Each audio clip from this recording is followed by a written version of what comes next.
I mean, this is part of the sad thing about Pat Buchanan, as far as I'm concerned. And just to restate, I mean, Pat does raise issues that I think are important. I mean, I think that, the sovereignty of the American military, et cetera, I mean, these are not just crank issues.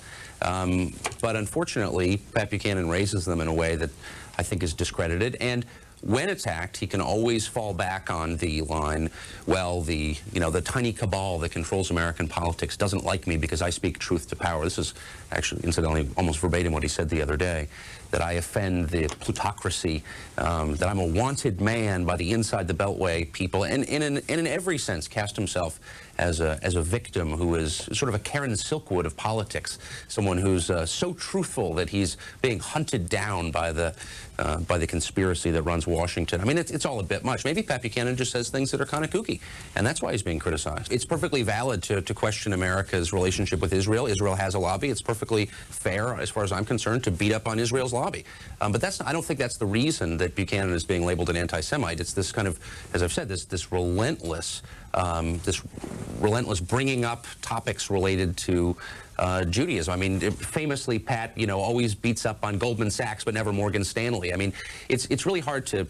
There is no point at which Pat Buchanan has held a press conference and said, I really don't like the Jews. I think they're a sinister force in America. But I think, and it took me years to come to this position. I mean, I'm not throwing the term anti-Semite around. But you reach a point when you say, well, gee, here's a guy who has gone out of his way to defend Demjanjuk and other accused Nazi war criminals, who's constantly attacked Israel, who's attacked American Jews for supporting Israel unduly, who's implied that American Jews push America into wars in which non-Jews die.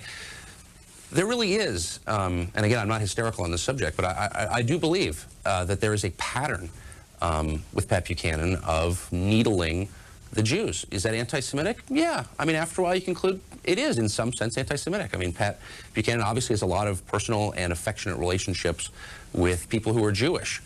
So on a personal level, perhaps he's not, but on a different, maybe thematic level, I think he probably is. I think that people should be allowed to have differing views on immigration. I think people should be allowed to point out the fact that there is an Israeli lobby, and yes, it's powerful, and debate the merits of that, I guess.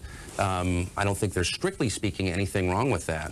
But again, I think Pat Buchanan is part of the reason it's so hard to have that conversation, because he discredits it by his presence, because he gives people who watch him carefully the sense that he has another agenda that has to do with personal dislike, and that he believes in conspiracies, and that he believes that the Jews are this sinister, secretly organized force trying to affect American politics. And those aren't discussions I think normal people, sober people should be having, because I think they're ludicrous.